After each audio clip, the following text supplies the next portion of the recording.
United States has signed a contract to agreement to return $23 million to Nigeria that was stolen by former military leader General Sani Abacha. At the signing of the agreement in Abuja, Nigeria's Attorney General and Justice Minister Abubakar Malami stated that the decision to return the stolen funds, known as the Abacha 5, was a result of discussions and meetings between Nigeria, the U.S. Department of Justice, and the U.K. National Crime Agency. Arise Business Analyst Chika Mbonu joins us to discuss further. Chika, good morning to you. Thanks so much. Morning. Thanks for joining us. What would you like to... Let's talk about money. The Abacha Loot? Okay. Yeah, you do recall, I'm happy you called it Abacha Loot. Yes. Because do recall at the beginning of the first term of this administration, they were bending mouth about it, in calling it loot. Right. This same Malami was using some legalese,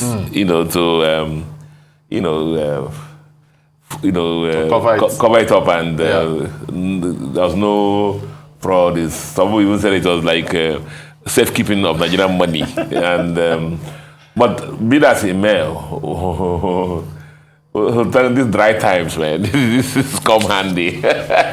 If people have been talking about the time in Chika. One of the best news has come to Nigeria for a long time, man. Because nothing has been coming in from oil now. Right. So this has come handy, hitting our reserves directly, and we just thank God that. May they find more, Chika, can I ask you about some, I talked about this on the morning show, if you were to view this, how we can put it up, what the talking points that these funds come in, if you were to treat it as, one is I think I have one on the screen there. Yes, I have, yes. Correction on leadership. Yes. The truth is that, just like the U.S. officials said, that there's no place to hide your loot again in the U.S. Right.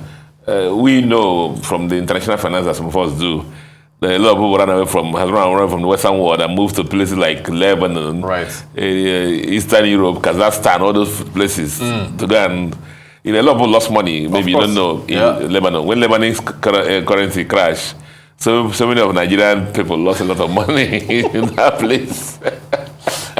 Then when they just say, because they couldn't repatriate the banks were doing like maybe for every $100 you have, they give you one or two. Wow. So a lot of people lost a lot of money. So it's corruption of leadership, and the sense that the taxes, the revenues of a country are meant for developing making the way for the citizens of that country.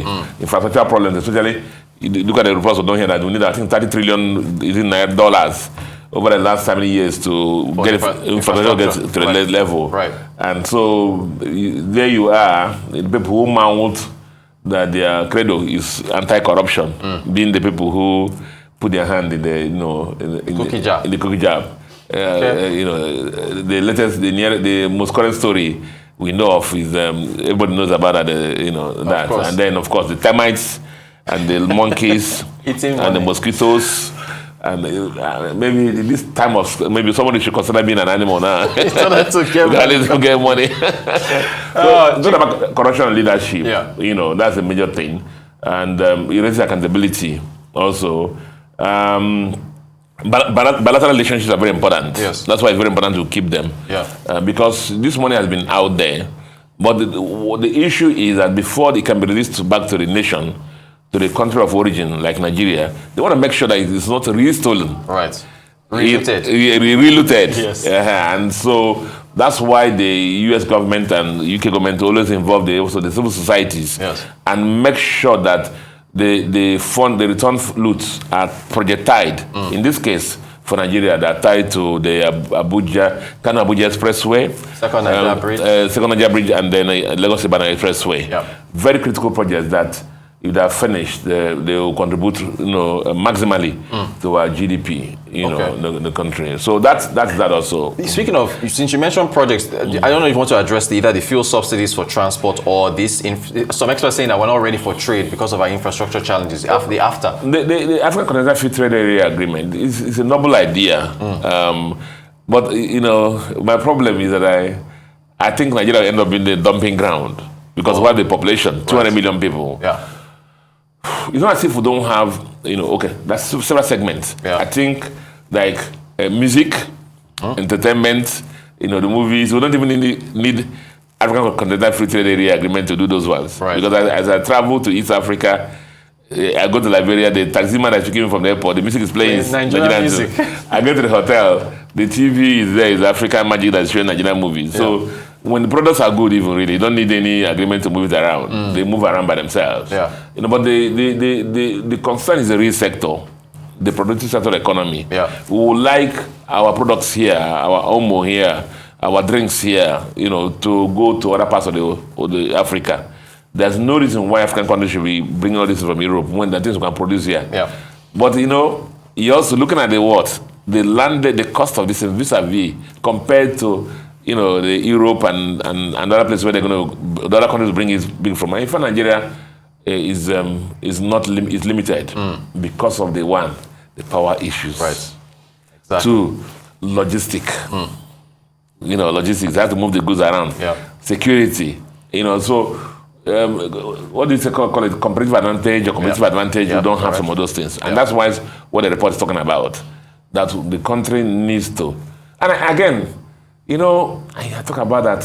You know, Nigeria is so blessed, but leadership must be with the focus. This is trade. This is trade and investment.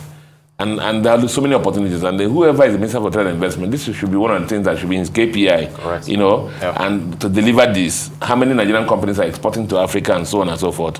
But, you know where we are, or know what's been happening with us. Very quickly, Chika, but subsidies, you've talked about this. Of course. The rules, you know, would say, I thought about if the subsidy has to be acceptable or be pushed back to the citizens, we must reinvest some of the gains of the subsidy.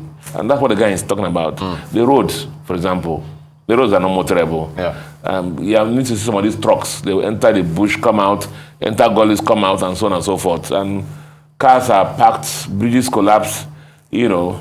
And that's the point, that we should reinvest some of the savings from the subsidy on the roads, and the things become manageable, you know. Chika, final question. Do you think we should start telling Nigerians how much they expect to pay if subsidy is taken away? Should that conversation be fair? You and me know that there's an election coming on. So you can't touch that matter yet. That's why that they have pushed it to the new government, I think June 2023. You know that already. I told you this a long time ago. You asked me and said, will the subsidy be removed? I say it cannot be removed. Right. Because of election. The opposition, we're dealing with politicians.